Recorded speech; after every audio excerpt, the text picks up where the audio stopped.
Usa ka technical working group ang gilusad sa Region 9 aron malikayan nga maabot sa rehiyon ang coronavirus disease 2019. Atong sayron ang detalye niini pinagi sa report ni Argil Relator live manukad diha sa Zamboanga City. Argil. Yes, Sara, istrikto ginapatuman karon ang mga health measures kontra COVID-19 dinhi sa kinatibuk-ang Zamboanga Peninsula. Padayon ang ginahimong pagpangandam sa gobyerno sa Zamboanga Peninsula. Sa gayong dunay matalang, patients under investigation kung PUI sa COVID-19 sa rehiyon.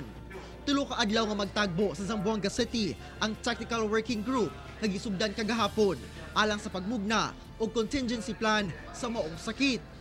Lakip sa maong grupo ang mga opisyal sa nagkadaiyang ahensya sa gobyerno ug mga municipal ug provincial disaster risk reduction and management council sa tibuok rehiyon.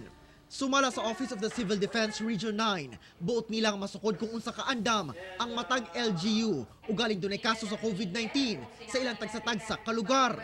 Lakip sab sa giisgutan ang pag-ila sa mga pasilidad sa gobyerno nga mamahimong gamiton isip isolation facility. We are ready and prepared to respond appropriately kapag nagkaroon na talaga ng outbreak in our region.